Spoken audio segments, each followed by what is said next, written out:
नागपुर के लकड़गंज थाना क्षेत्र के वर्धमान नगर निवासी 61 वर्षीय व्यवसायी ने विवाह के लिए एक मैट्रिमोनियल ऐप डाउनलोड किया था।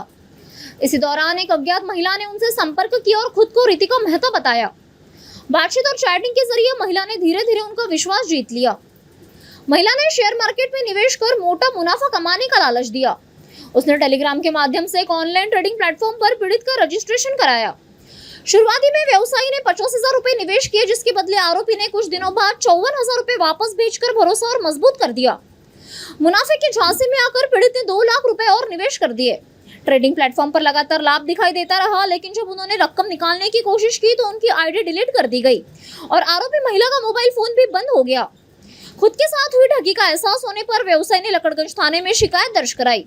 पुलिस ने अज्ञात महिला के खिलाफ संबंधित धाराओं के तहत मामला दर्ज कर जांच शुरू कर दी है। पुलिस ने लोगों से अपील की है कि सोशल मीडिया, मैट्रिमोनियल ऐप और ऑनलाइन निवेश से जुड़े किसी भी प्रस्ताव पर बिना सत्यापन भरोसा न करें।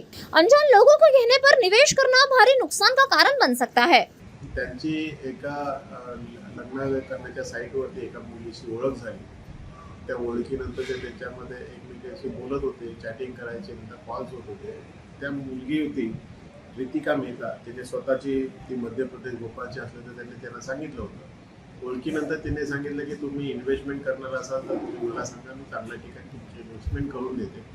असं बोलल्यावर त्यांनी तिच्याकडे 2 लाख रुपये इन्व्हेस्ट केले होते। सुरुवातीला काही इन्व्हेस्टमेंट केल्यानंतर तिने त्यांना अकाउंटमध्ये प्रॉफिट झाल्याचं दाखवल्यामुळे त्यांना विश्वास वाटल्यानंतर त्यांनी 2 लाख रुपये इन्व्हेस्ट केले।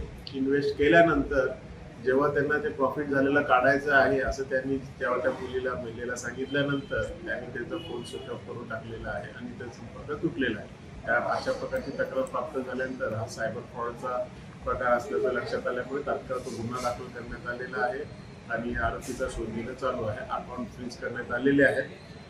त्यामध्ये काही रक्कम आपण फ्रीज करण्यात यशस्वी झालेलो आहोत। ती रक्कम आपण फिर्यादीला लवकरात परत करू व आरोपीचा शोध घेऊन त्यांच्याकडून उर्वरित रक्कम आपण जप्त करण्याची तजवीज ठेवलेली आहे।